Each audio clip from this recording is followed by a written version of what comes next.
And earlier today, one of the country's top cardiologists cemented his public U-turn on COVID vaccines by publishing a 9-month peer-reviewed study into the jab's efficacy and safety. Dr. Aseem Malhotra, a global expert on health and disease, encouraged people to get vaccinated on national television in early 2021 and dismissed vaccine hesitancy as, quote, anti-vax propaganda. He was also one of the first people in the UK to be double jabbed. However, nearly 2 years on, Dr. Malhotra has now gone full circle with his study on mRNA-specific COVID vaccines in the Journal of Insulin Resistance, where he sits on the editorial board, which has been praised by the likes of Dr. Renee Hodenkamp and Dr. Jay Bhattacharya. Amid a wave of increased excess deaths, myocarditis in youngsters and cardiovascular emergencies amongst people worldwide, Dr. Malhotra's reanalysis of randomized controlled trial data suggests a greater risk of suffering a serious adverse event from the COVID vaccine than the disease itself. He argues that the billions who took COVID jabs could not have possibly given informed consent because they were simply not made aware of the risks.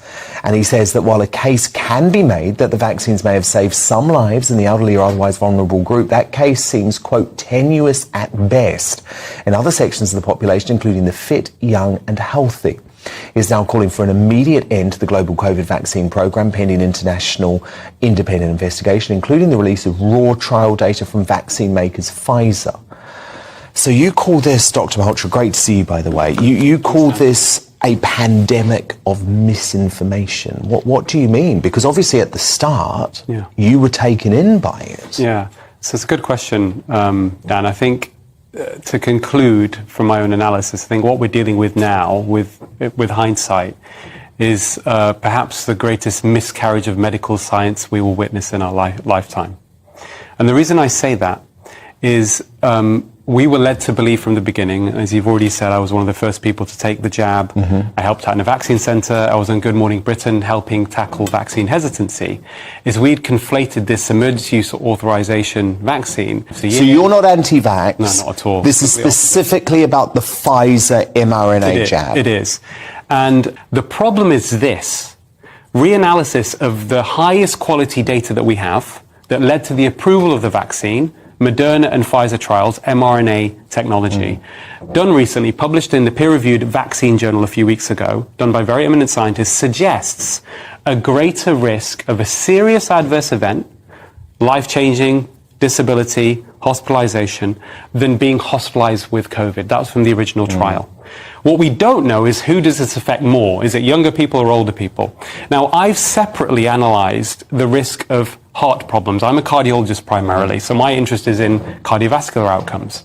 One of the reasons I started looking at this data in more detail, Dan, is because my father, who's vice president of the BMA last July, suffered a sudden cardiac death. And I couldn't explain it. He was a very fit guy, 73 years old, walking 15,000 steps during lockdown. There was no reason. Considered one of the fittest people in his community. There's no family history of heart disease in his family. So I ordered a post-mortem. And the post-mortem findings shocked me. He had 2 severe narrowings in his arteries, which didn't make sense. I knew his medical history, I knew his cardiac status, everything. Thought, okay, sometimes these things happen, but it didn't make sense to me. A few months later, several bits of data started to emerge that suggested that the actual COVID mRNA vaccines increased coronary inflammation. One from a whistleblower at a prestigious UK institution, which I talked about on GB News. And the other one was actually published research, which showed that what happens after you have the COVID vaccine within about 2 months, it increases your cardiovascular risk. Now, what else is going on in the real world? 2021 versus 2020, this is in my paper, we have 14,000 extra unexplained out-of-hospital cardiac arrests in this country alone. Israel data. No one wants to talk about. Israel data, 16 to 39-year-olds, they did a very rigorous analysis, 25% increase in heart attacks and out-of-hospital cardiac arrests in 16 to 39-year-olds, specifically associated with the vaccine, not associated with COVID. And on that point, I think people need to be very wary of news reports coming out suggesting that COVID is suddenly causing heart problems. I don't buy it. And the reason I don't buy it is a lot of this stuff could be a deliberate PR machinery from pharma. We've seen this before. It doesn't have any plausible mechanism. That we are seeing very different rhetoric coming from the folk behind the Oxford AstraZeneca jab, which was, of course, a not-for-profit project.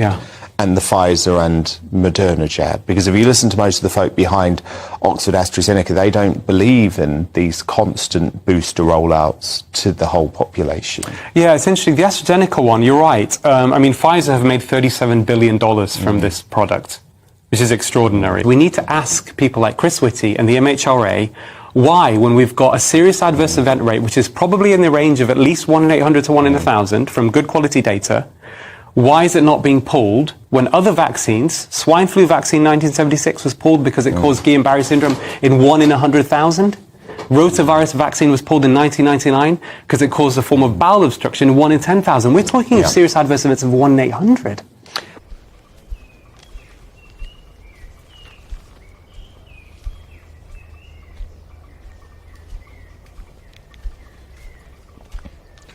And isn't that interesting, folks? That's a guy called Dr. Aseem Malhotra, as you obviously just saw, Malhotra, who is a total vaccine advocate.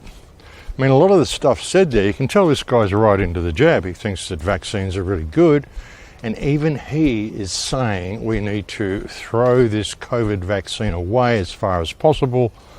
And he's calling it the pandemic of misinformation and the biggest act of medical misconduct in history. Pretty much what we've been saying ever since the beginning, folks. It's really good to see a lot of people doing this sort of thing, folks. It's really good to see people of this caliber standing up. I mean, this is the guy they had on there, as you saw, the guy they had on to push the jab on everybody right at the beginning. He's one of the guys they got on TV to tell you how safe and effective this actually was, when in fact it wasn't. And now 2 years later, or 3 years later, he's standing out and saying the same thing that we've been saying for the last 3 years. Do not take this jab. This is democide that we are seeing here. Yeah, on the last report, which was only 3 days ago, I did a video and I commented that nothing had really happened on the 24th, but I was still expecting to see something go weird. I was still expecting some action and something crazy to happen before the end of the month. And here it is 3 days later and the world's gone nuts, like absolutely nuts. It's been phenomenal, some of the stuff we've seen. Most notably is the blowing up of the Nord Stream pipeline. This is a very, very significant event, folks. And this is essentially an act of war, and it's obvious who did this as well. I mean, they're trying to blame Russia, saying Russia has blown up this pipeline because it wants to, give Europe a hard time, wants to cut off gas supplies to Europe. It's not in Russia's interest to blow up the pipeline. Russia could have turned off the pipeline. It's their pipeline. They spend millions upon millions having this pipeline installed. What, only to blow it up? When I started, what, only to blow it up? I don't think so, folks. Bit of noise going on here. Back in the secret garden, as you can probably see. Such a wonderful place, folks. Thought I'd come back in and have a bit of a walk around here today. But yeah, it's not in Russia's interest to blow up the pipeline. It's Russia's pipeline. They spent millions, probably billions, building this pipeline over a period of many years. And what, they're just going to blow it up? I don't think so, folks. It seems pretty obvious who the culprit is. I mean, in any of these situations, folks, you've got to ask who benefits. Who benefits, who had motive, who had opportunity, and who benefits. Very interestingly, I mean, this pipeline runs from Russia to Germany, supplies, when it's fully running and really, fully pumping, it supplies Europe with around about 34% of its gas, and that's a huge amount of gas, folks. The secret garden. Yeah, that's a huge amount of gas. That's 34% of Europe's gas is supplied by this pipeline when it's fully running. And as I said, Russia has the ability to simply switch it off. It's their pipeline. Why are they going to blow it up? Why would they blow up something they spend millions of dollars creating? Well, of course, they're not going to do it. Like I said, you've got to look at who had motive, who had opportunity, who benefits from blowing up this pipeline. Is there anybody who would have liked to see this pipeline go down? What we are talking about would amount to essentially isolating Russia completely from the global financial system, with all of the fallout that that would entail for Russian business, for the Russian people, for their ability to work and travel and trade. And we are looking at the full suite of options. I think in the context of the diplomacy that we are doing and the work that we're doing internally, I was gratified to have a chance to go through some of those specific measures in the classified session yesterday. But going beyond that in this open session, I think doesn't help us get from here to there. But everything is on the table, I would say, if that is helpful. One thing that I believe certainly the Senate Foreign Relations Committee is pretty unified on, it may not be unanimous, was our support for sanctions against Nord Stream 2 pipeline. And that I think many of us were very disappointed that those sanctions were not fully implemented and the construction continued. I can't think of a more powerful way to punish Russian aggression than by rolling back what progress has been made and, if at all possible, prevent the Nord Stream 2 from ever being completed. If Russia invades, that means tanks or troops crossing the border of Ukraine again. Then there will be no longer a Nord Stream 2. We will bring an end to it. How will you do that exactly, since the project and control of the project is within Germany's control? We will, I promise you, we'll be able to do it. I want to be clear with you today. If Russia invades Ukraine, one way or another, Nord Stream 2 will not move forward. That doesn't mean anything, of course, does it, folks? Well, of course it does. It's so obvious that the United States blew up this pipeline, folks. It's so obvious that this was a US job. You had US troops actually performing a military operation, military exercises, of course, all perfectly innocent, folks, just exercises, yeah, right. Exercises that were being carried out on an island called Bornholm, which is run by Sweden, and it's just right there that the leaks appeared. 3 leaks appeared, both in the Nord Stream 1 and in Nord Stream 2, soon after, like a couple of months after the US were there doing exercises. All perfectly innocent, of course, folks. I mean, these lying politicians, the arrogance of US politicians in claiming they can just do whatever they want to bring about the agenda they want is staggering, folks. The arrogance of these people, the sociopathy of these people, just any act of terrorism they want to carry out. Oh, it's not terrorism because it was the US government doing it and we're doing it for US interests. Bullshit, it's an act of terrorism. And it's virtually an act of war against Russia and against Europe, against Germany. I mean, they've cut off 34% of Europe's gas supply, cut off the pipeline directly to Germany. And right on cue, of course, aren't we lucky? So coincidental, folks, that the new pipeline running from Norway to Poland was just opened the next day. In a move that Europe hopes will ease its energy crisis, leaders have inaugurated a new pipeline delivering gas from Norway to Poland. The Polish Prime Minister was joined by counterparts from Denmark and Norway, as well as EU representatives. It comes at a convenient time, as Europe is trying desperately to find new energy sources, and after Denmark and Sweden's discovery of a massive leak on the Nord Stream pipeline. Today we are entering a new era, an era of energy sovereignty, of energy freedom, and of enhanced security, one of energy security and also of security in the broader sense of the word. This completion comes at a time of Russia's brutal war against Ukraine and Russia's manipulation of gas supplies to destabilize our energy market and our economies. So today, we in Europe together are sending a powerful message that Russia will not succeed. The project, which has been completed ahead of time, is an extension of an existing pipeline. that will benefit mainly Poland, but also neighbouring states. Polish gas company PGNiG said in a statement the pipeline could deliver 6.5 billion cubic metres of gas in 2023 and a further 7.7 billion cubic metres the following year. Oh, and what a remarkable coincidence that is. I mean, this is virtually an act of war. They've been really trying to get China involved and get everybody involved and kickstart this into something that looks like World War III to cover their own butts, of course, because they need a conflict like this to explain the way the world's going to collapse over the next 12 months. And it is, folks. Things are getting really bad.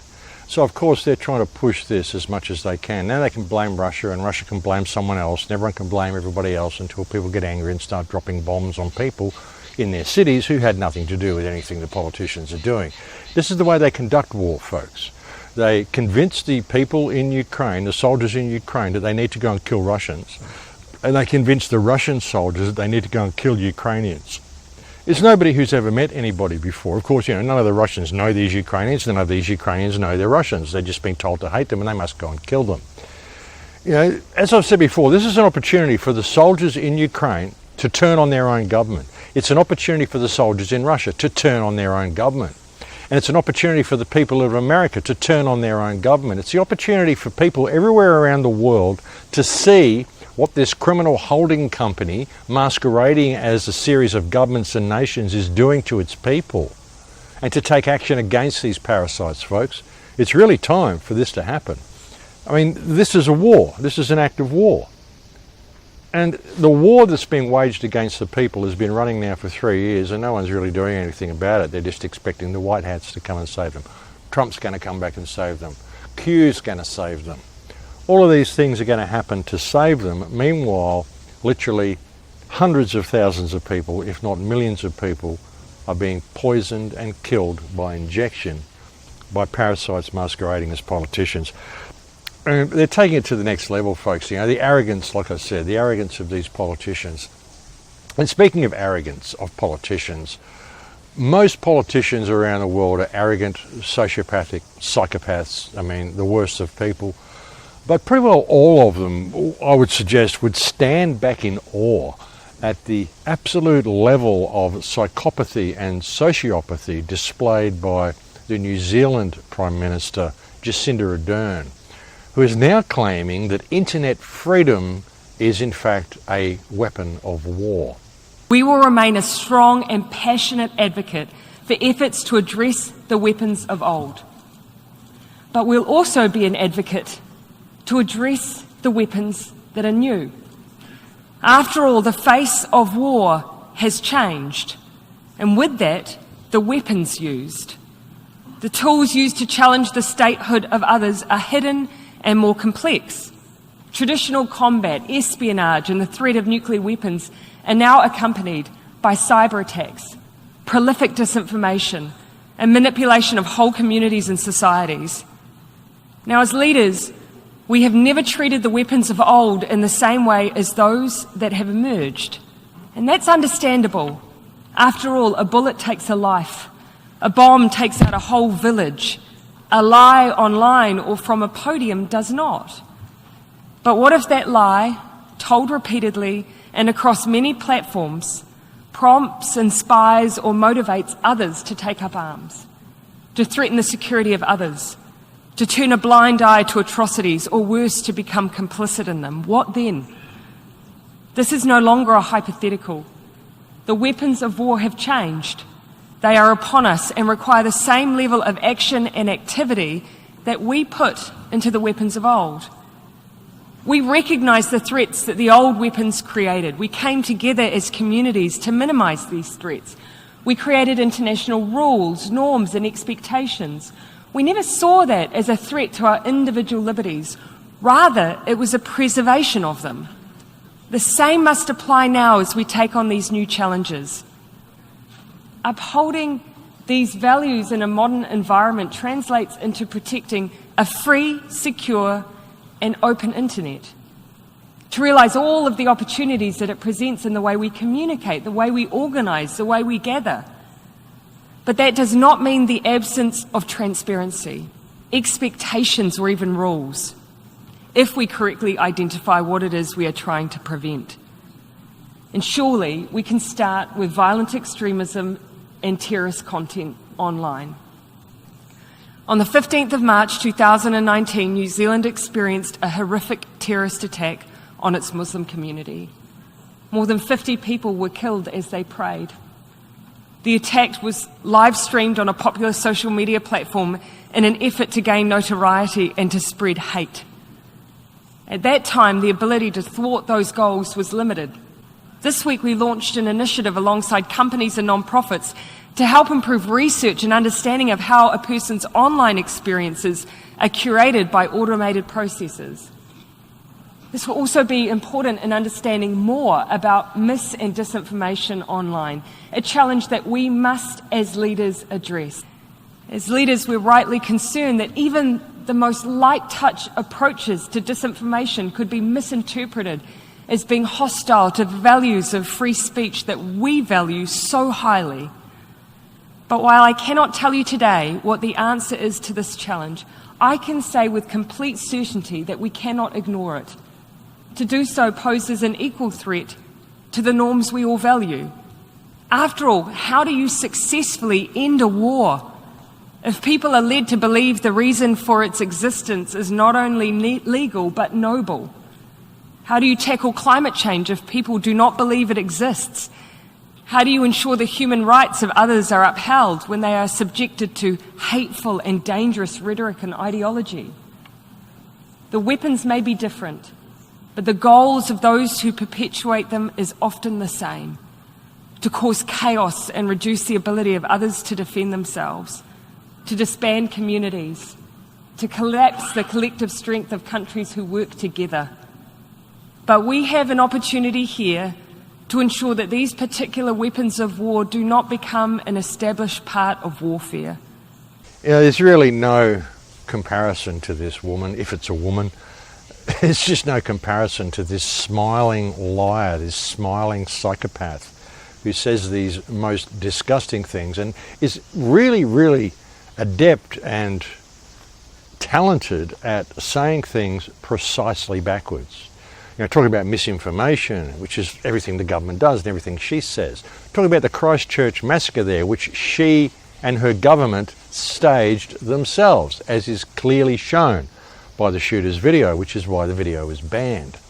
Sorry folks, I just thought I'd jump in for a little bit of an edit to add to what I just brought to you regarding Jacinda Ardern and the online censorship that she wants to introduce. I got home and I found a little bit of information that was just sent to me by a friend, and it says here the Australian Institute of International Affairs is concerned about empowering, enabling and exacerbating extremism, the dark side of digitisation. And you look at what they're doing here, folks. I've said before, they really want to shut down the platforms that we are now operating on because they don't like us continuing to tell the truth. Look at this here. This was actually placed on a Telegraph poll. Whoever did this, I'd suggest you're not really doing us a favour by doing this, putting these stickers up on polls. I appreciate you trying to help, but you know, it's not really the right thing to do. You've got this appearing on lampposts around Australia, and they're talking about how they need to shut down these websites. They need to shut down because of ideological extremism. And ideological extremism, look at this definition. Ideological extremism defines ideologies that challenge dominant mainstream beliefs and values. Anything that challenges dominant mainstream beliefs and values. So basically, anything that challenges anything the government does. And when you've got an extremist government, like you have in Australia, like you have in many of our countries, I mean, look what they've just done with this scamdemic. Look how many people they're killing with the jab. And you can see exactly where this is going. Now, something else that I've said that we're seeing very often on BitChute, I mean, if you go to Wikipedia, you'll find BitChute is portrayed as a right-wing extremist hate platform that revels in anti-Semitism. I've said before that many of the people who are posting this hate the Jews stuff all over BitChute are doing so because it supports this type of activity. It supports the government being able to name BitChute as an extremist platform. One of the things here, Scott, Digitalisation enables extremist ideologies to spread further faster than before. Unprecedented levels of interconnectivity linking internet users around the world means that ideologies and extremism can rapidly spread across geographical divides. Far-right memes such as Pepe the Frog. This is the first link in what they're talking about with ideological extremism. What is Pepe the Frog?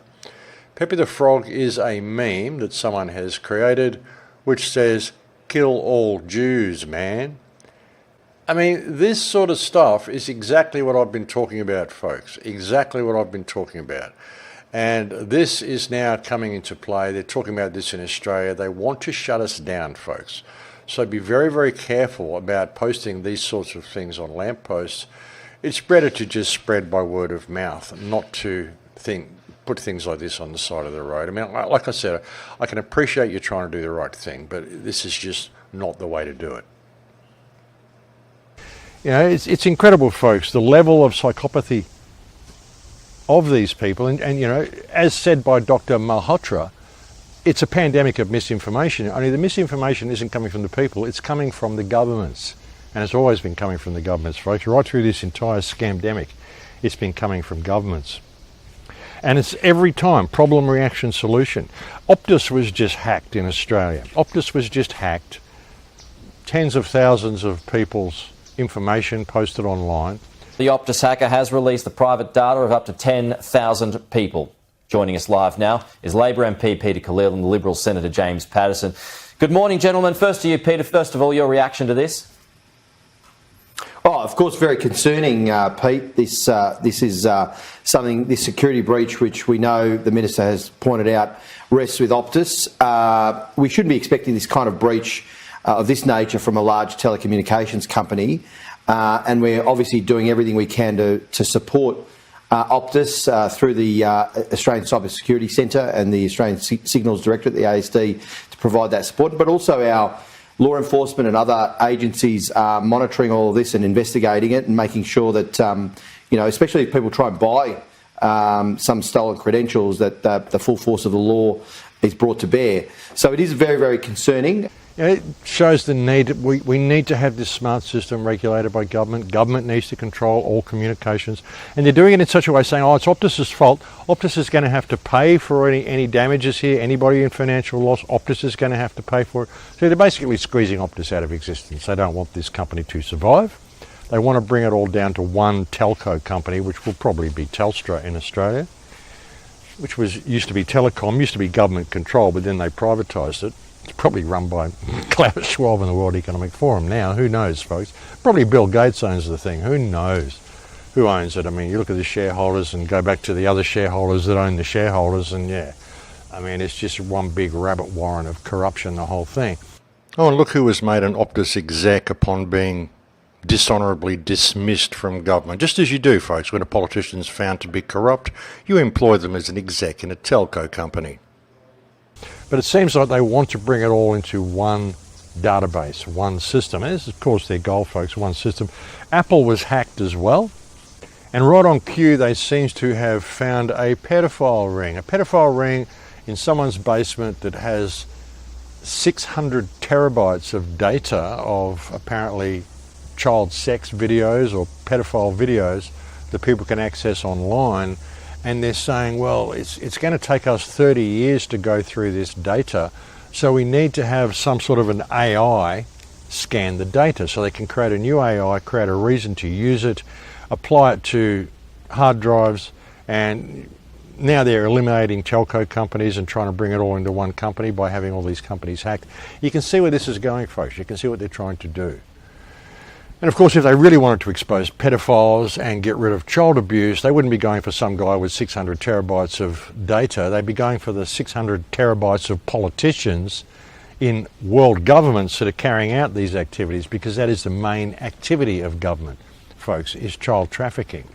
So you can see the way they're consolidating their power. And I said to you, like, not so long ago, that I wouldn't be surprised if we see some major pedophile ring busted, because the government's pedophile activity is being exposed, and so they're going to have to fob the blame off onto someone else. So we'd probably see some sort of a pretty major bust to cover up the fact that they're carrying out all this stuff. I mean, they have these rings that they run themselves, and they're quite happy to hang a couple of them out to dry when they need to take the heat off themselves, folks. That's how politicians work.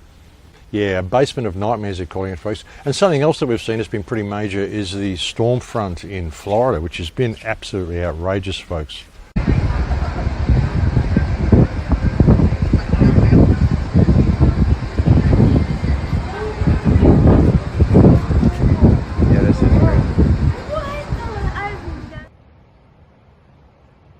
Strongly, and I can show you, if you put that video alongside my graphics, I can tell you exactly where we are looking and what the wind is doing and what the water rises are now showing us. We've already seen a record water rise in Naples. I believe it's over 5 feet, and that continues to go up, and we're seeing lots of other places as well. Yeah, power lines going down and arcing out in the street.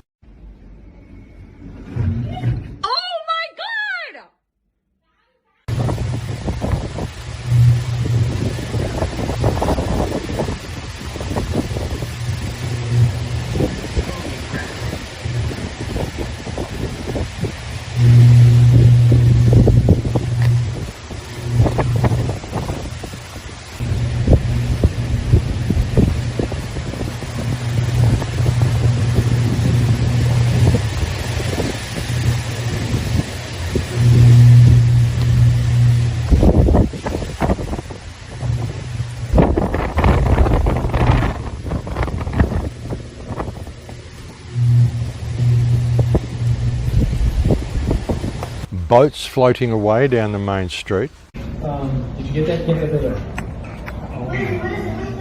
There's like 3 boats. No, there's 4 boats. 4 of them. 4 boats. Holy crap.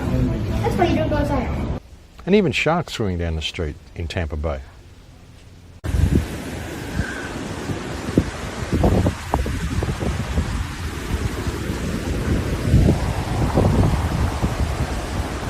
Yeah, and not only in Florida, folks, they're also saying that Australia needs to brace for one of the worst, most severe weather seasons in history in Australia this year. They're talking about floods, fires, all sorts of stuff. Well, Australia's severe weather season officially starts on October 1. And this year, our meteorologists are warning of further flooding as the third La Nina event in a row brings yet more rain. Alison Osborne has the details on what Australia can expect. The severe weather season runs in Australia from October to April and is the time of year where Australia is most prone to dangerous weather phenomenon, severe thunderstorms, floods, cyclones, extreme heat and bushfires, to name a few. This season, almost nowhere in Australia will be immune to the threat of some severe weather phenomenon. We assess that flooding is likely to be more widespread, particularly in the nation's east again. This may lead to the highest flows and the worst flooding for the Murray-Darling Basin in half a century. All the ingredients are there for potentially the most cyclones in 17 years. And despite the rain, baking heat will be a threat for parts of the country heading into summer. Of course, you've got to ask the question, how would they know this? How would they know things are going to be so bad? How would they know there's going to be massive grass fires and things around Australia next year, folks, if they weren't planning on doing it themselves? The way they always do it. Yeah, something else that I've been talking about as well is the head spinners. Remember the head spinners, people that have been doing this really weird thing where they're looking around and spinning around and then dropping. There's been another one filmed in a supermarket, folks, one of these head spinners. So, oops, we've got a lawnmower starting over here, folks. I don't know how well that's going to go. But another head spinner in a supermarket. So this seems to be an ongoing phenomenon.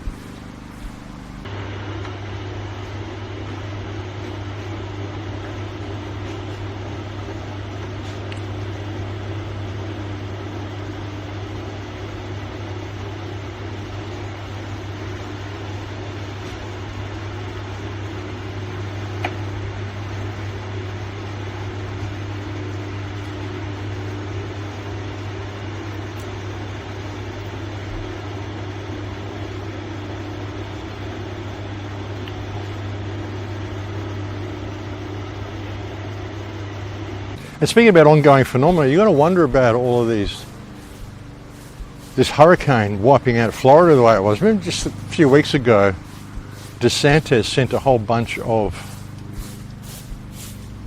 refugees to Martha's Vineyard in Florida, and the people in Martha's Vineyard weren't very happy about it. And then suddenly, right out of the blue, we see this hurricane wipe out Florida, or wipe out DeSantis' state. Isn't that interesting, folks? Remarkable how these coincidences happen. All just coincidences, folks. Everything they're doing, it's all just a coincidence. Of course it is, folks. No, it isn't, folks. It's actually ideological subversion that they're doing here. They're subverting everything about our societies and turning it into what they want, which is definitely not what we want. And a lot of people are picking up on this. There was a great speech, actually, from the new Italian president, or prime minister, I think it's president in Italy, isn't it? Who talked about the fact that this is ideological subversion, what they're doing. And this is, see, everything they're doing, folks, trying to turn your children into the opposite sex, trying to stop your societies doing whatever it is your societies do, trying to prevent you from having the lifestyle that you had. They want to move you into this complete smart grid system like they've got in China. And the only way they can do that is to subvert what it means to be you.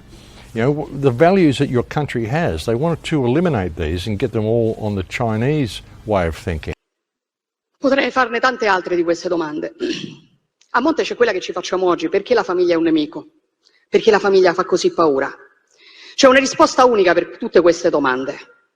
Perché ci definisce, perché è la nostra identità.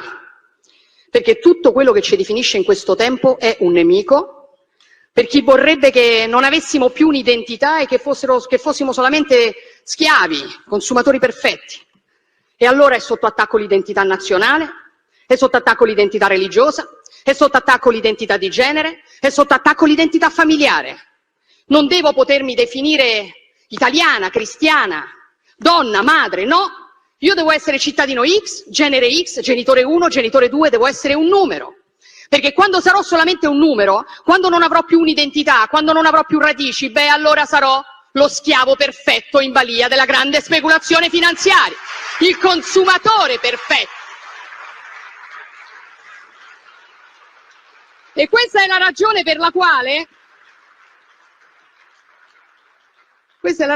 quale oggi noi facciamo tanta paura. Questa è la ragione per la quale oggi questo appuntamento fa tanta paura. Perché noi non vogliamo essere dei numeri, noi siamo qui per dire che noi non siamo dei numeri, noi difenderemo il valore della persona umana, di ogni singola persona umana, perché ognuno di noi ha un codice genetico unico e irripetibile.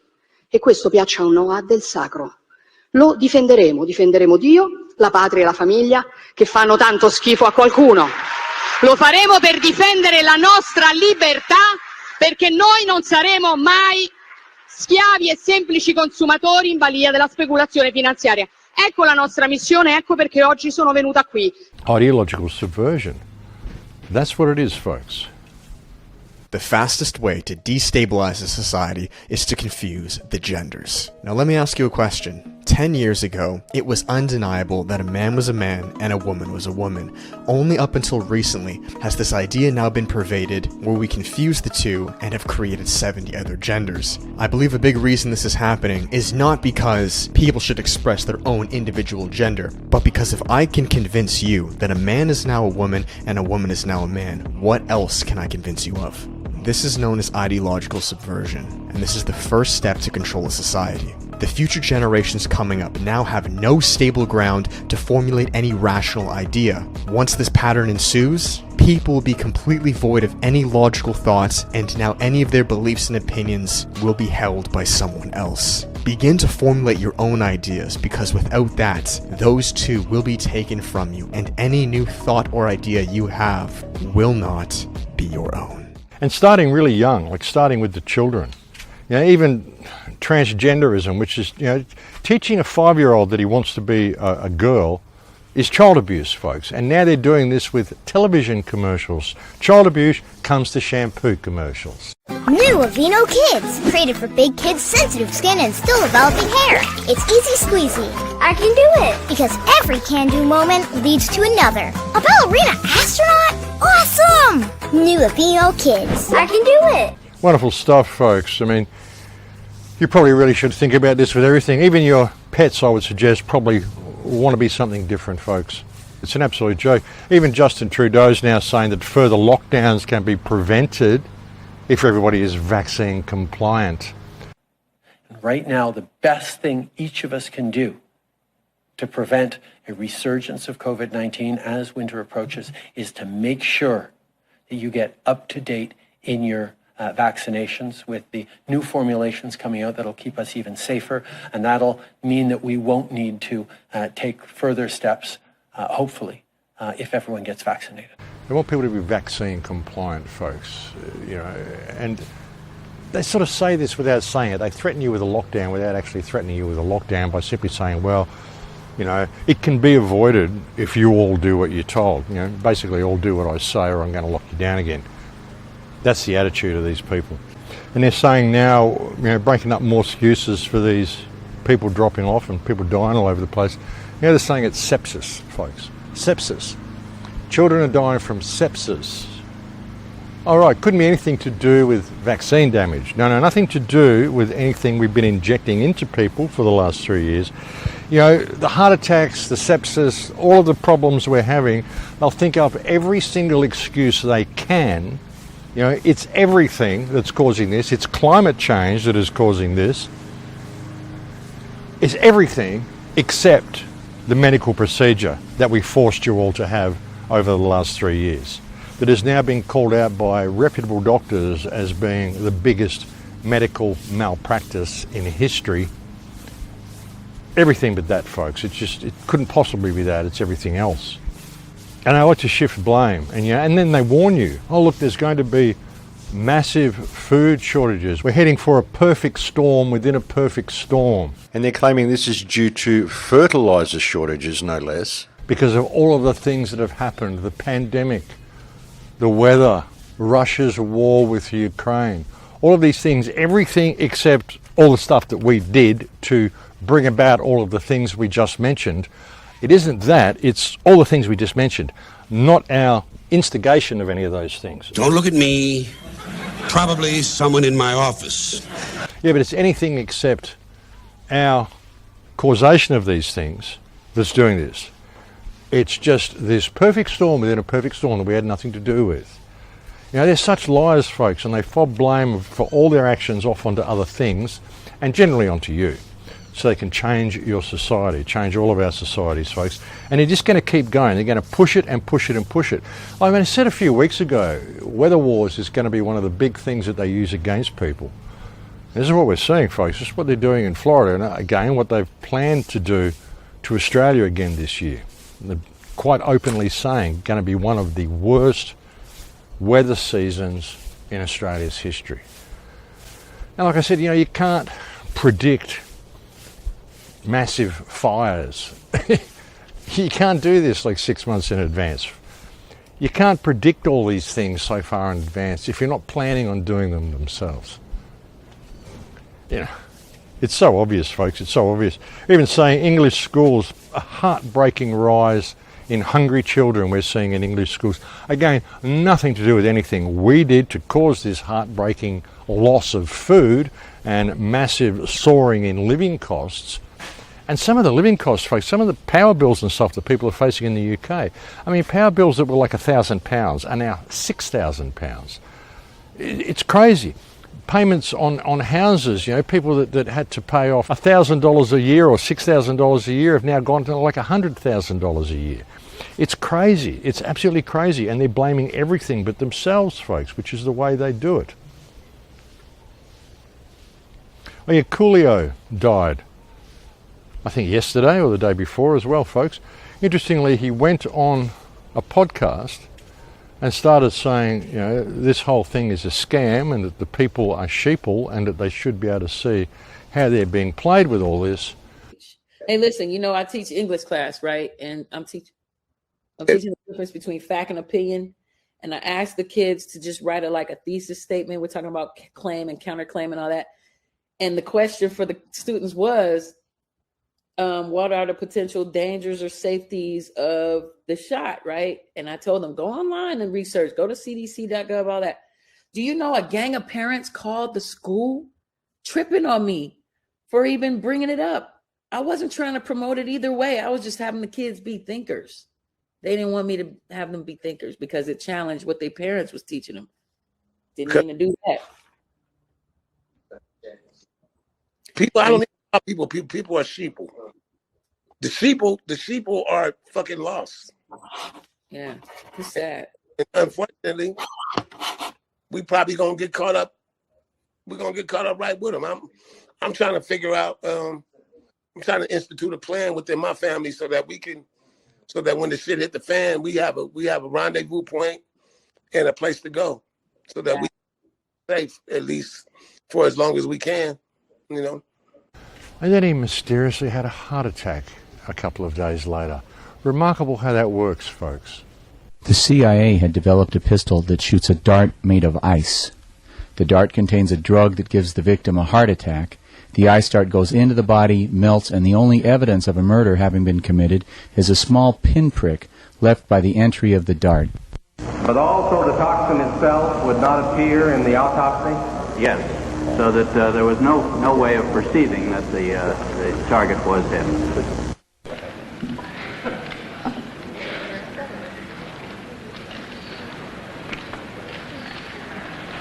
Now, does this pistol fire the dart? Yes, it does, Mr. Chairman. The round thing at the top is obviously the sight. The rest of it is what is practically a normal 45, although it's special. However, it works by electricity. There's a battery in the handle, and it fires a small dart. So that when it fires silently? Almost silently, yes. Very little. What range does it have? 100 meters. 100 meters, I believe, about 100 yards, 100 meters. About 100 meters range. Right. And the dart itself, when it strikes the target, does the target know that he's been hit and about to die? That depends, Mr. Chairman, on the particular dart used. There are different kinds of these flechettes that were used in various weapon systems, and a special one was developed which potentially would be able to enter the target without perception. Remarkable how that works, folks. They've got weapons for everything. Speaking of which, they've actually installed a new AI-controlled gun at a checkpoint in Hebron, in Palestine.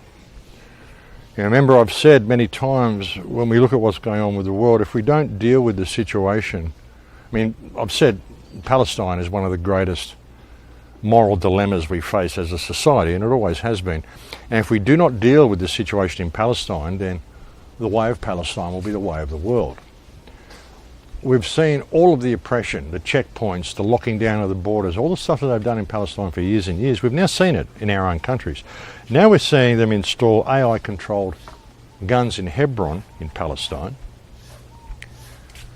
This will soon be things we'll see in our own cities, folks. AI-controlled guns on mounts in our own cities. I mean, isn't that going to be wonderful?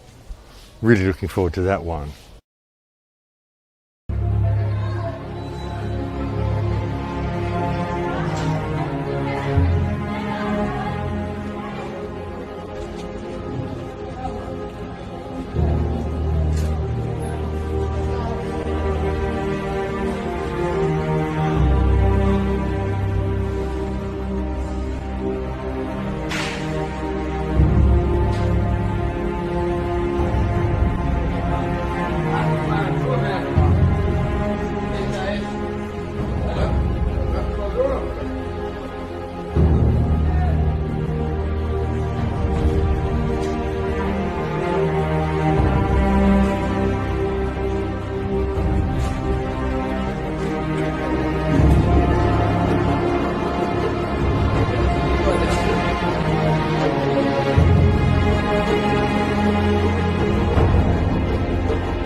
Yeah, AI guns in Hebron, folks. I mean, this is next level stuff.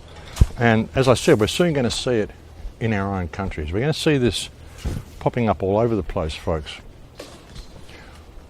All running off this massive world instability that's been created by these parasites that we call politicians, through the mechanism of the scamdemic, the mechanism of the weather wars they're carrying out, and of course the mechanism of Ukraine. Bear in mind, folks, that Ukraine is,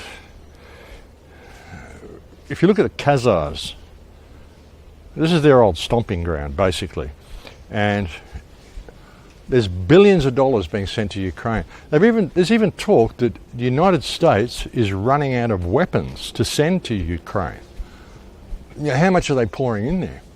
I said to you 2 or 3 months ago, when I was up in Puerto Vallarta, I said that something interesting we're seeing with the Ukraine situation in the United States is that the United States is sending all its troops over there. All its troops, all its weaponry, it's all going over and all being lined up along the Ukraine border waiting for this big conflict. Because the United States traditionally has its wars on other people's ground. It doesn't have wars in its own country. It has wars in Europe and wars in South America and wars in Central America.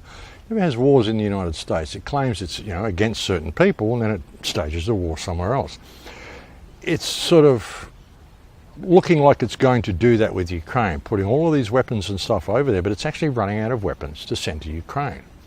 And I said a couple of months ago, if the United States was actually attacked on the ground themselves, if this went hot with Russia and went hot with China, because if it goes hot with Russia, it will go hot with China at the same time, then is there enough troops and weaponry in the United States? I mean, I know all the citizens are armed, but is there enough weaponry and troops in the United States to actually fight off an invasion on US soil?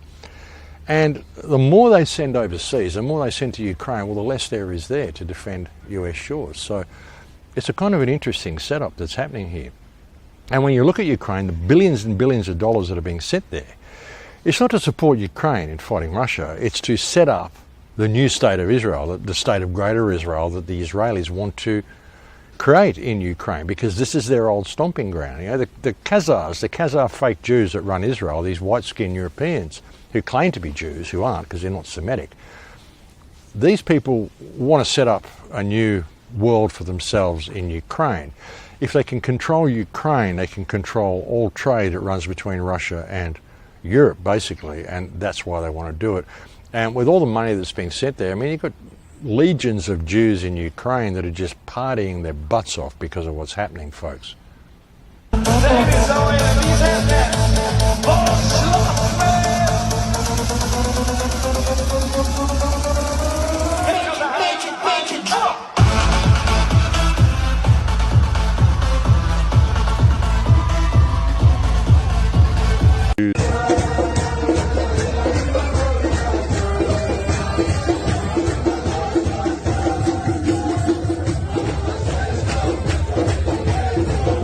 Yeah, so all this is contrived, folks. All the world is a stage, as I've said so many times.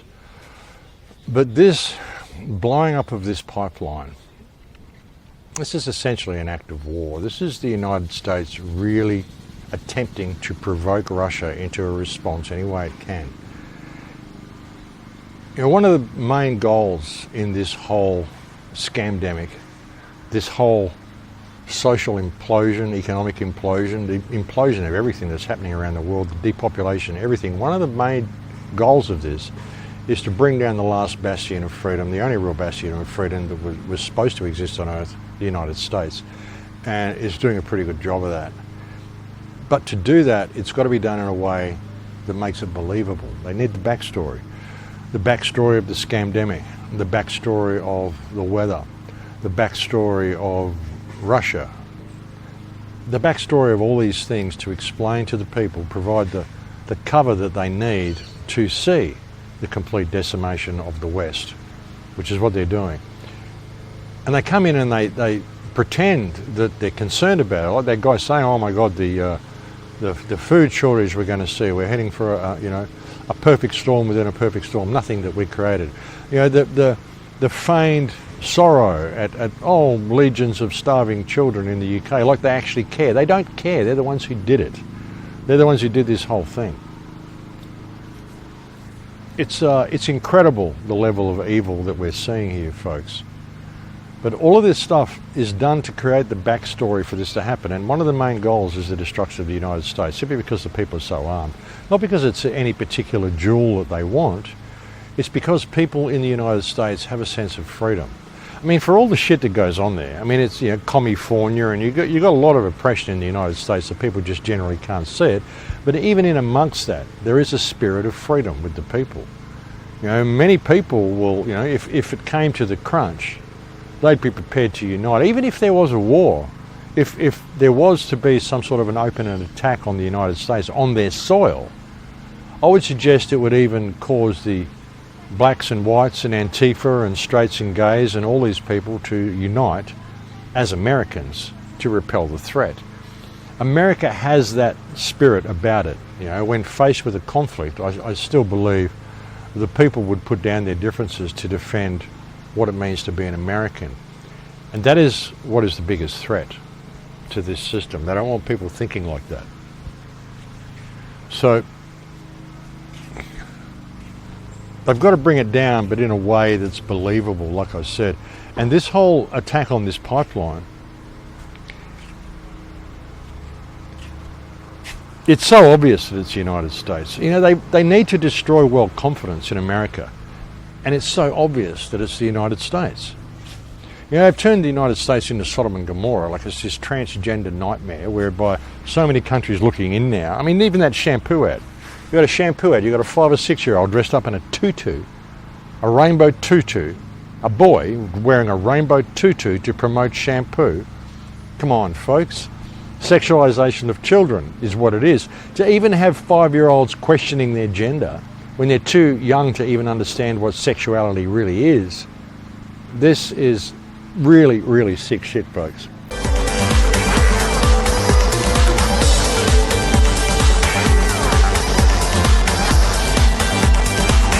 What is normal?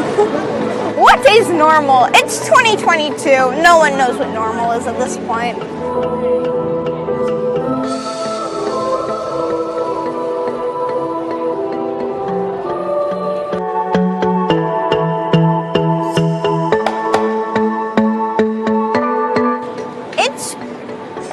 To have that title, and it shows that I actually am like showing other people and kids that being transgender isn't bad.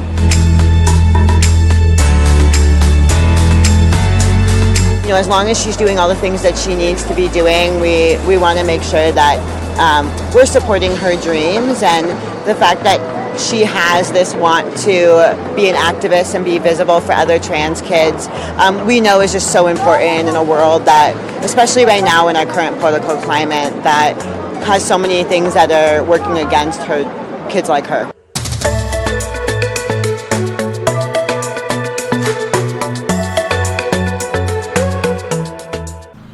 Really sick shit. And people are looking at this. People are looking at the United States. Recently, Biden cancelled Russia's ability to be able to use the US dollar for trade, which brought about lack of confidence in the US's ability to run the world reserve currency. So this destroys world confidence in the United States. And now it's so obvious that the United States is the one who blew up this pipeline because they're trying to create conflict. I mean, it's so obvious. It's ridiculously obvious. Again, this destroys world opinion of the United States. And the United States can come in there and say whatever they want. They can give you all sorts of rhetoric to claim, well, it wasn't anything to do with us. We know it was. It's obvious who had the motivation, who had the opportunity, who had the possibility of gaining from this. And the only people who had the possibility of gaining anything from this was the United States. They had troops there on that island. That just happened to be where the leak is, right just north and south of that island. Unbelievable. I mean, this is so obvious. It's so obvious. You wouldn't even make it that obvious if you didn't want people to know. Citizens of the world, I speak for you knowing that my message will always be twisted or framed which will result that you all will think that I am the main perpetrator. But the only thing that I've done is protecting my fellow countrymen, people who feel Russian. I'm not interested in overpowering any other nations or disrupting of various worldwide markets, or be any kind of frustration in any kind of process. I'm only interested, as I have been saying since the beginning, in protecting my fellow countrymen who has been under attack for at least 10 years. I am not against the citizens of Europe. It's your leaders who are against the citizens of Europe. I know that you have been indoctrinated for generations with propaganda, but this is your wake-up call. The Nazis won the Second World War. Your leaders are the Nazis, and you are well aware of that. It's the same club with the same approach towards other slave states, with ignoring being a particular aspect of that, ignoring your or mine opinion. Why would I blow up my own gas pipes? I can simply shut them down. All these kinds of accusations against Russia are very easy to debunk. Like who is bombing the nuclear factory at this moment? Europe is being led by the Satan-worshipping Nazi leadership. Wake up, people. Let me be the actor in my own slave state. You have enough bullshit of your own to consider. Everything is a scam. They are lying to you. I mean, it's so obvious that this is what's going on, folks. It's so obvious that the United States did this. And it's like 9/11. I mean, they could have done it where it wasn't so obvious. But they made it completely obvious. They made it completely obvious because they want people to see that the United States can't be trusted anymore. They need to bring down world confidence in the United States. It's the only way to bring the United States down. And that's what they're doing. So, you know, what do you do, folks?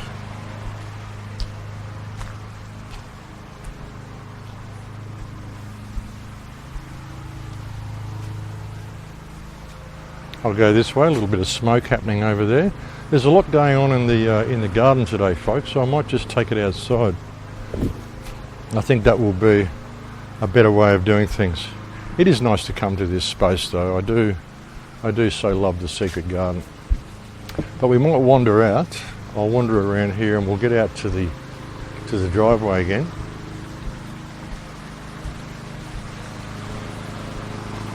And yeah, I mean, I wanted to keep it short today anyway, folks, so that might be just about all I have to say.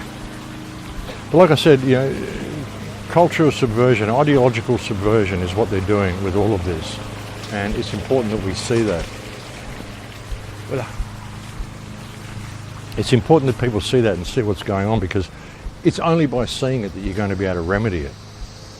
And like I said, it's, as I explained on the last report, it's a series of steps they've taken to bring us to this point. So we need to implement a series of steps to take us back to where we want the world to go. And it's an opportunity for us to do this. So the question is, what are the steps going to be? Well, of course, the first step is non-compliance. It's absolutely the first step is non-compliance. Non-compliance, and when people say forming your own society, your own way of doing things, well, sure, but the first step to that is non-compliance. I mean, the world's just gone nuts in the last couple of days, folks. It's been incredible to see this amount of social upheaval, economic upheaval, everything. More banks closing in Australia as well. Commonwealth Bank has closed its Tawantin store, saying that, oh, the nearest bank is these ones, which happen to be like, you know, an hour or two's drive from where this bank is. So nothing local. There isn't, okay, we've closed this branch, just simply go to the one down the road. No, none of that. There isn't another one in this town. And you're going to have to drive to another town if you want to get money out or use cash, because they don't want you using cash. They want you brought into this digital currency social credit system, folks. Once they get the digital currency in place, they get the social crediting in place, they get everything in place. They've got you under control. They've got you completely under their thumb. Like I said, next thing they'll be doing is they'll be installing these AI automatic guns at checkpoints, folks. And you've got to ask why no one is reporting on these sorts of things, folks. Why no one's reporting on this sorts of stuff happening in Australia? Some of the news services we see there, Rebel News, folks. Avi Yemeni doing such great things for Australia. Avi Yemeni's a Zionist stooge, folks. Puts Israel first. And bear in mind, and I've said before, this guy actually was born in Australia, and he actually went and got Israeli citizenship simply so he could go to Palestine and shoot Palestinians. Wanted to go to Gaza and shoot Palestinians because he likes shooting children in the face. Hatred in Islam. Yes, okay. Is this you, Avi Yemeni? Yeah, that's who he is. Okay, let's you know who he is. Can we get on camera, please? Yeah, is this the same guy? Yeah, that one Palestinian got shot in the face and he said, "Nice shot, boy." Is this the same guy? Is it the same guy? Yeah. Not a kid. Okay. I support shooting jihadis in the fucking face. Okay. Shoot him in the face, and you know what? Okay. Shoot him in the heart too. Okay, good. Jihadi, a good jihadi is a dead jihadi. Good. Okay, it's a good start. It's a good start. One second. What about Israeli? No, they're peaceful. Jihadi. Have you shot people like this guy? Answer. Don't be shy. Don't be shy. I've served on the Gaza Strip. I've certainly Have you shot people like this guy? Yes. Yes, you have. He has shot innocent people who go to the border. Let me finish. Who go to the border for what? For what? Stones. Now let me get this right, yeah? This guy is the biggest terrorist ever, yeah? This guy is the jihadi, yeah? 1 second. That is the funniest thing I've heard all fucking day. You're gonna hear it again. This guy is the biggest terrorist ever, yeah? Just what the world needs, a Zionist terrorist with short person's disorder. If I ever meet you, Avi, I'll drop to my knees and spit in your face. That's Avi Yemeni, folks. Do not trust rebel media. Do not support rebel media. Don't send these guys money, folks. These guys have been collecting money for court cases that never go to trial. They've been scamming the world ever since this pandemic started. Saw it as a huge opportunity for income for themselves. And they don't care about people, folks, because people who care about people don't support shooting children in the face in Gaza. They don't support the terrorist state of Israel. And just to put this in perspective, folks, Avi says they're not kids, they're jihadis. But bear in mind that the average age in Gaza Strip is 17, and according to Islam, a jihadi is someone who is on a mission to get closer to God. It's got nothing to do with a holy war. The concept that jihad means holy war is a bunch of bullshit that's been cooked up by Israel to justify their murdering of children and shooting walled-in Palestinians like fish in a barrel, which it has been doing repeatedly for years on end. Yeah, watch out for these snakes in the grass, folks, and there's a lot of them, I tell you. There's a lot of them. But yeah, I think that's about all I got to say. Like I said, ideological subversion, also spiritual subversion. You know, subversion of everything it means to be you, folks, is what they're doing. And the level of evil is incredible. You know, it's time for people to just say no to all this shit. It really is. Like I've said, if your government is trying to send you to war, you need to turn on your own government, because all of these wars are contrived. You don't need to go to another country to kill people you've never met. You know, join the military. What does the military do? It takes young men and it turns them into murderers. That's what it does. It takes young men and it teaches them to go to foreign countries and kill people they've never met. That's what the military does. And all of these wars are contrived. All of these wars are simply depopulation programs, folks. They get you to wear all these sigils, all these 5-pointed stars and red ribbons and these medals and all these things, these stripes and these braids and all these things they get you to wear. These are all occult symbolism. All occult symbolism, they get you dressed for the ritual, dressed for sacrifice, and then they send you in there to sacrifice yourself or sacrifice others, people you've never met. You know, war is the most stupid pastime, carried out by the most stupid people for the most stupid reasons, and all of it that they tell you is bullshit. You don't need to defend yourself against any other country. No other country wants to invade you. It's politicians, it's governments fighting with other governments. So I say, when Russia declares a war on Ukraine, or Ukraine declares a war on Russia, put Putin and that little gay comedian in a boxing ring together, give them both a hammer and see who wins the war. And if Biden wants to go and blow up a pipeline, put Biden in the ring with him as well. I don't think he'd last real long. I mean, and is that even Biden? You know, there's videos of him surfacing wearing a mask.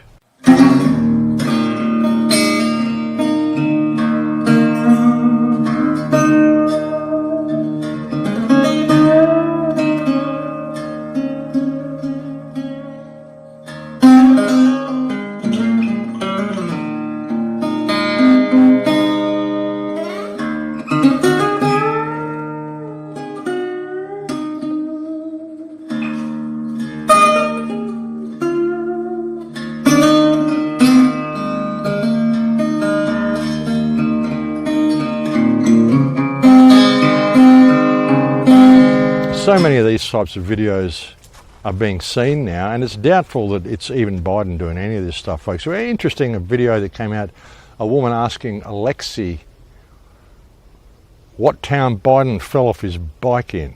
Check this out, guys. I just posted this video and they took it down immediately for minor safety. Hey Alexa, where did Joe Biden fall off his bicycle? Joe Biden died in National Naval Medical Center. That's an interesting response. Don't know how true it is. Could be fake. But it wouldn't surprise me if he is dead. Wouldn't try. He's dead inside anyway. I mean, he's a dead man walking around anyway. Some of the mumbling bullshit that comes out of the guy's mouth. It's just incredible. But yeah, who knows what's going on, folks. And it's time for us to say no. That's what's going to stop all of this, is for us to say no. Stop complying with it, folks. Stop having the jab and call these politicians out. If you're going to go to protests or anything like that, folks, make sure the protest is marching to a government building and standing there demanding the politicians come out and talk to you and call them out as the mass murderers that they are, and name this democide, this genocide that they are carrying out. They're turning the world into complete chaos, folks, and we knew that was their scheme.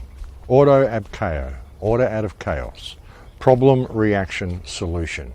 That's how they do everything, and that's how they're doing this. And it's becoming so bare now. You know, and we could, like I said, just stop complying with any of this. All the military, stop doing what you're told. Stop going and fighting these ridiculous wars, because it's stupid. War itself is stupid. You want to solve world war? Make it illegal to declare war on anybody. Make it illegal for any country to do any violent action or coercive action against any other government. Just make war illegal. Anybody who invades another country, take them away, chop their head off. That's it. Send them to hang them, whatever. Send them to The Hague, make it actually worth something, and execute them. If they declare war on another country, execute them. If they go in there preemptively, saying we're expecting a war, so we need to go and kill them before they kill us. No, just arrest them and take them to The Hague and kill them. Get rid of these people, folks. They are destroying the world, they're destroying our lives, they're destroying our children, they're destroying every single thing they can under the guise of keeping us safe. It's the sickest shit. I'm so over it. I'm so over seeing these people just getting up on TV and lying through their teeth. And I don't even watch TV, folks. I just get little clips offline. I don't know how you people who watch TV can possibly sit through this shit. I really don't. The level of stupidity you see on the TV and the way they talk to people like you're 5 years old or something. It's remarkable. But yeah, we gotta stop this, folks. We got to stop complying with our own slavery. That's the way we're going to get through this, and it's in fact the only way we're going to get through this. So yeah, important time in history, folks. Now I told you the world was going to go crazy before the end of the month, and it is, and I think it's even going to get crazier than what it is now. So yeah, what can I say, folks? What can I say? All the world is a stage. And what people don't understand is that we're all actors in this. We are all playing a part here on this stage of what we call life. We're all playing a part. We all have the ability to have that idea that will change the world. I've said this before, and it's true, folks. You know, a unity of human spirit would end all this. A unity of human spirit, something I've tried to promote for so long now, so many years, ever since my very first radio show. I said to people then, the best thing you could do to combat what's coming is to put common unity back into community. That's what the word's supposed to mean. Put common unity back into community. Get to know your neighbours so that you can all stand together against this ridiculous system that they want to roll out. And I've said it for years, and that's still our greatest hope, is for people to work cooperatively with each other and stand against this.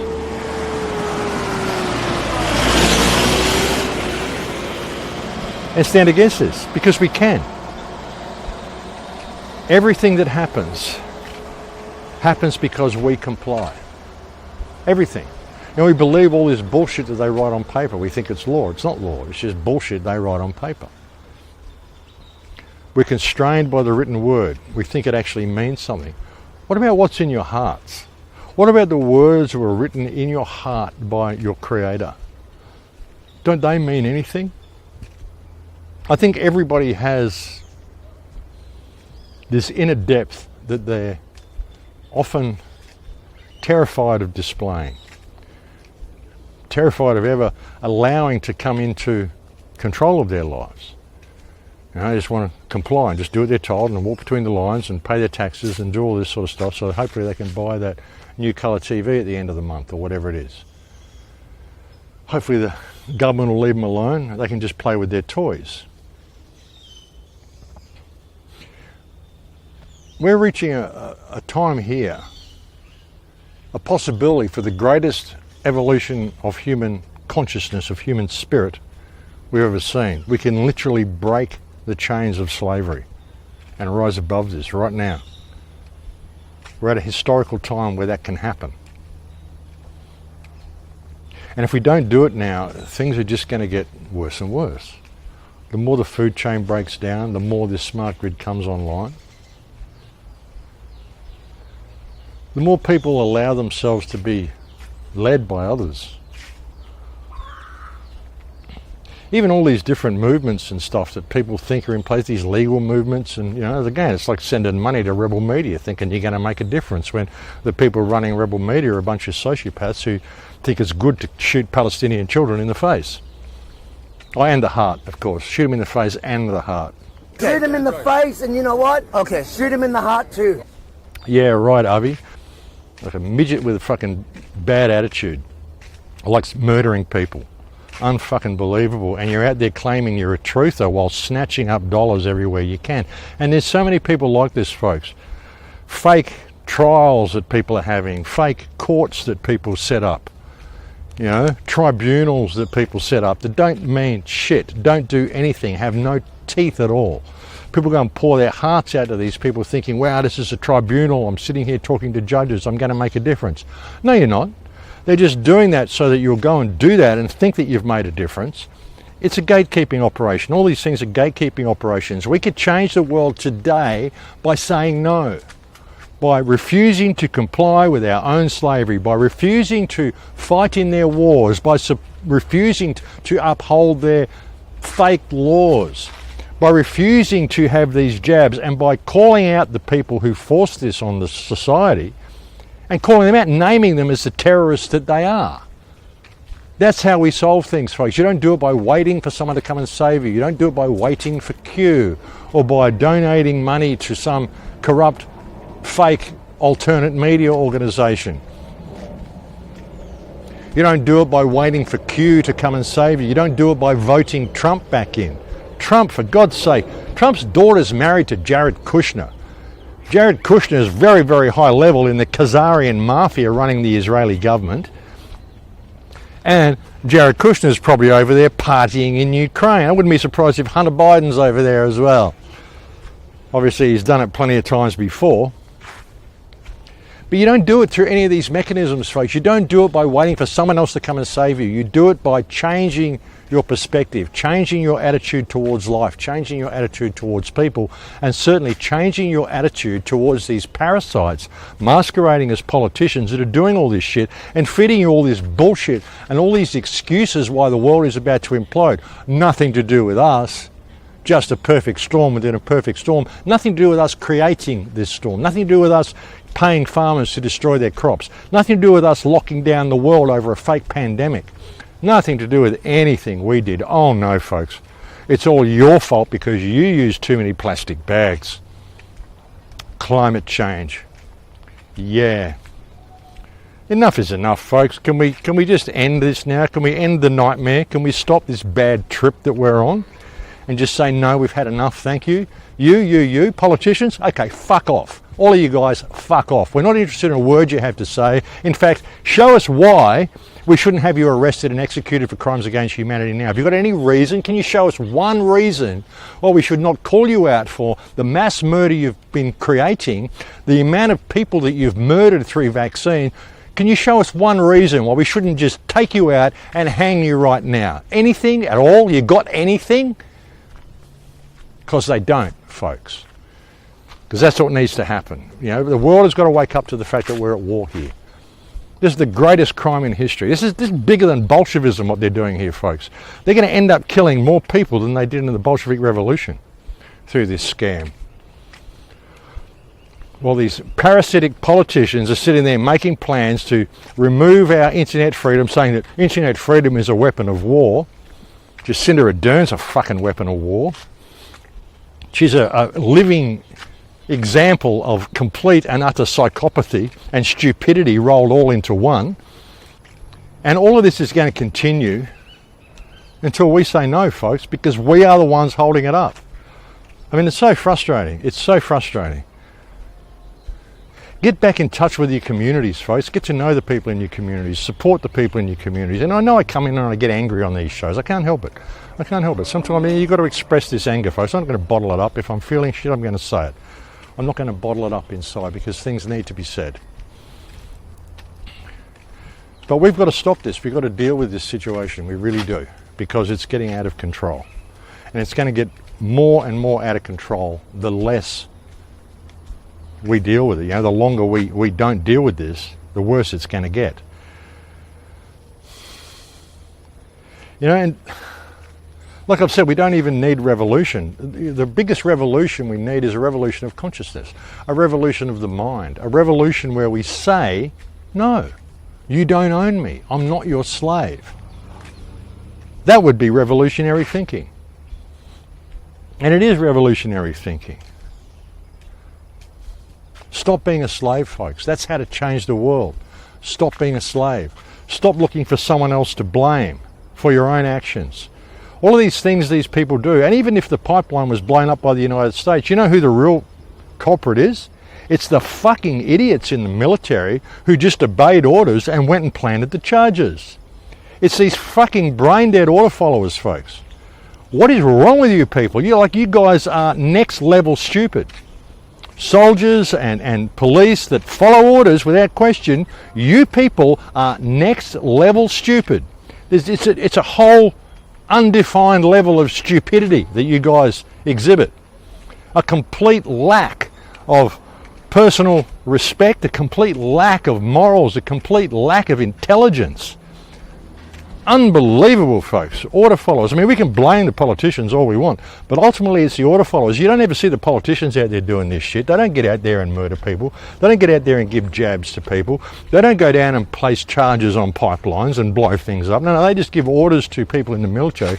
The military gives orders to these stupid plebs down the line, and the plebs go and do this shit. I mean, what is wrong with you people? What is wrong? I mean, did you get dropped on your head when you're a baby or something? I mean, what the fuck is wrong with you people doing this stuff? That's the people we need to reach. These people need to stop following orders and start following what is right. Yeah. Because if they don't, things are just going to get worse. But, you know, we could... Even if the order followers continue to follow the orders, if enough people in the population just say no and are prepared to stand their ground, well, the order followers aren't going to get away with it either. So ultimately it all comes down to us, folks. The whole thing comes down to us. But yeah, bit of an angry show today, sorry about that.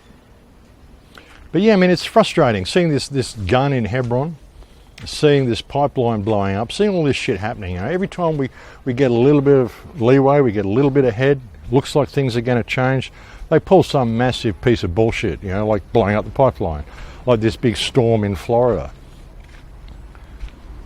Whatever. I mean, they cook up so much shit.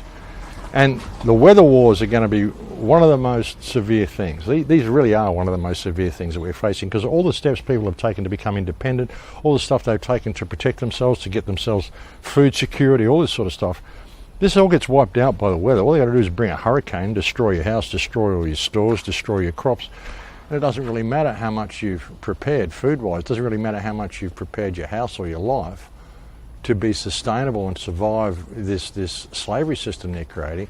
If they're going to do this with the weather, then where do you go? What do you do? So, yeah, it gets a little frustrating, so the anger comes out.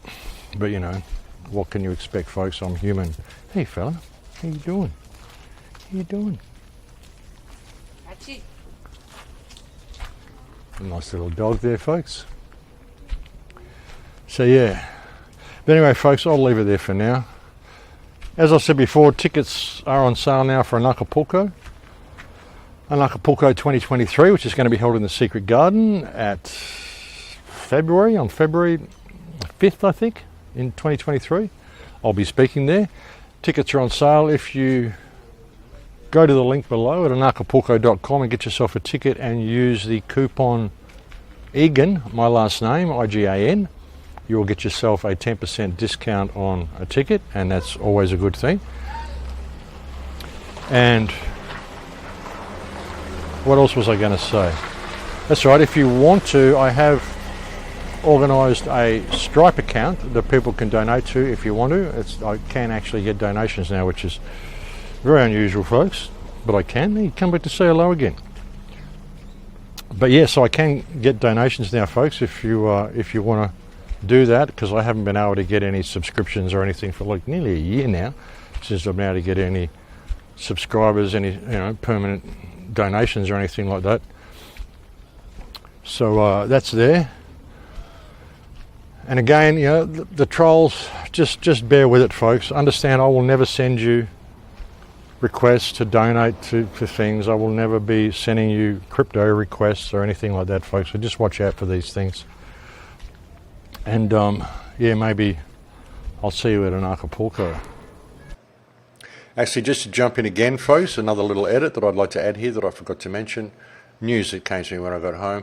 The Rumble website, the Crow House, that I'm showing you here on the screen now, there's been a lot of people giving this guy a hard time, probably because I mentioned that someone has been kind of nabbing my videos and putting them on Rumble, and I'd approached them for the channel and they haven't responded.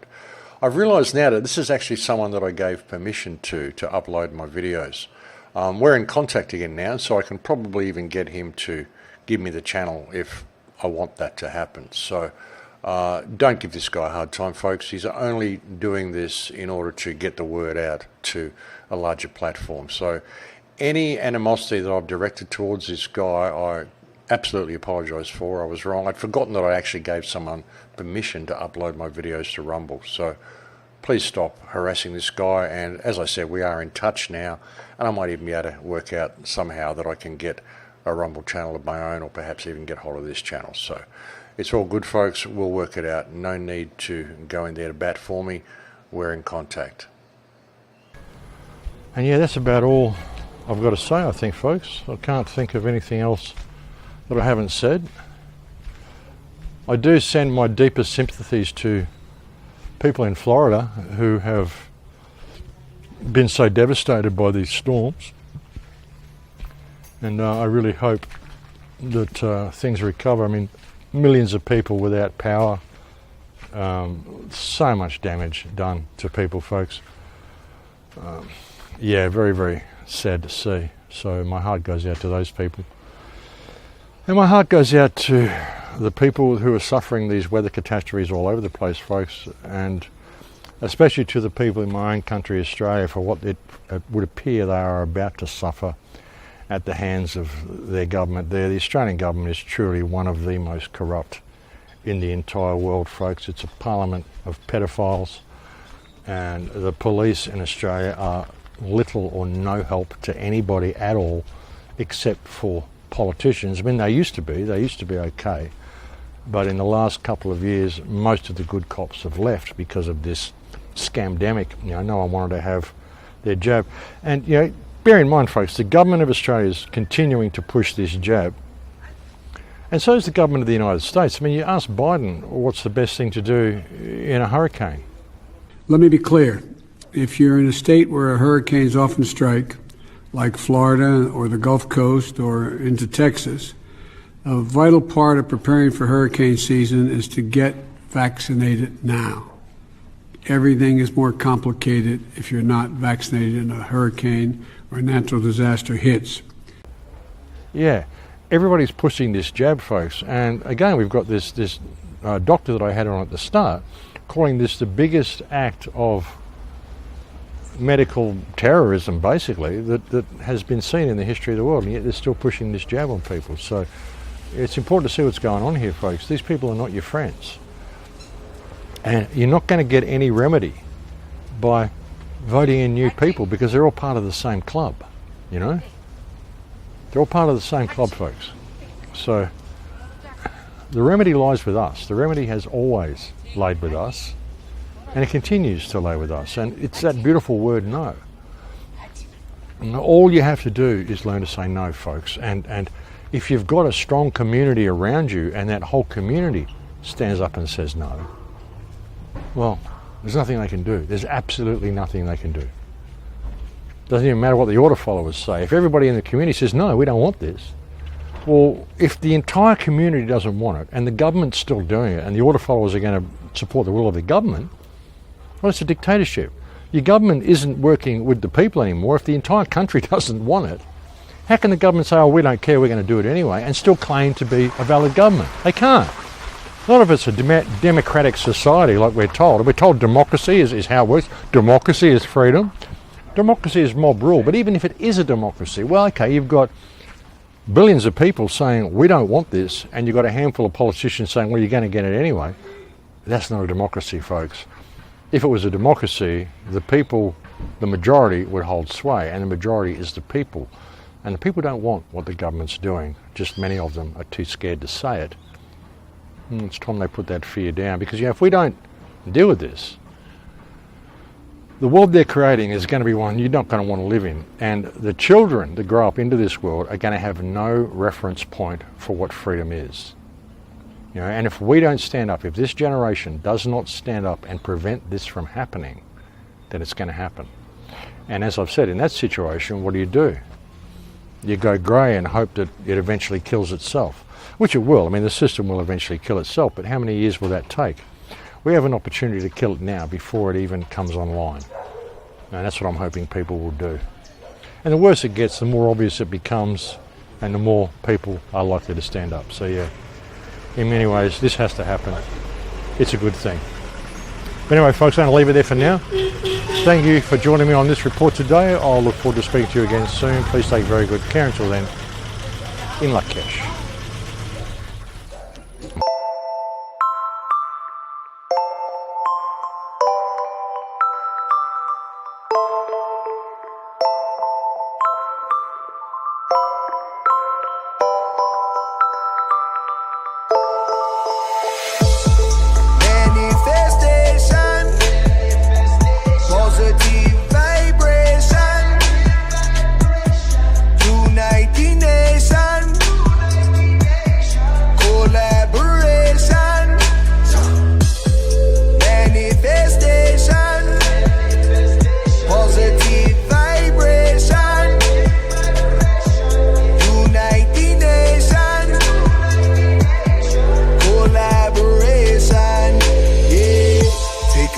Close your eyes. Can you see what you're thinking?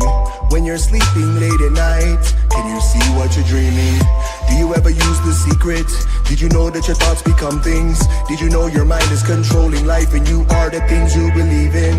Do you believe the universe is listening to your words and feelings? Did you know your feelings send energy that render the things you're receiving? Do you ever wonder why your life is like a cycle that keeps repeating?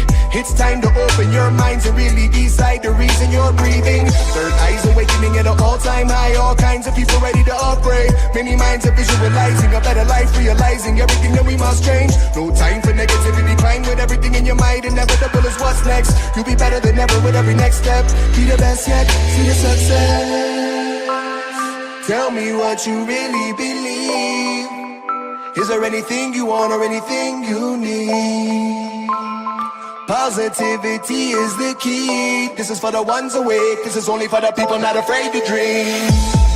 Manifestation, positive vibration, unite the nation, collaboration, manifestation, positive vibration, unite the nation, collaboration, yeah. Woke up to the sunrise, gotta give it up to the Most High. Thank you, thank you, thank you, so grateful. It's a celebration of life. If you're feeling like I'm feeling, then we living on a similar vibe. Let me hear you sing one love. Let me see you put a one in the sky. One love, united we fly. We gotta be blinded the way they try to divide. No matter the color of your eye, the shape of the size. No matter the city you reside, no matter the size. The color of your body, it's all of the skies. No matter the version of a God you pray to confide. No matter material, no matter the stereotype. We gotta be better than ever, come together and rise. Rise up, it's time to open your mind up. No more war, we gotta put it behind us. Stay proud, but we all gotta swallow the pride. Spread a little love, everything will get better with time. 21 life, spend every minute alive. Looking for the light, when you find it, you spend it around it and multiply it. To give every man, woman, and child a chance to look inside and have some of the right man. Tell me what you really believe. Is there anything you want or anything you need? Positivity is the key. This is for the ones awake. This is only for the people not afraid to dream. Manifestation, positive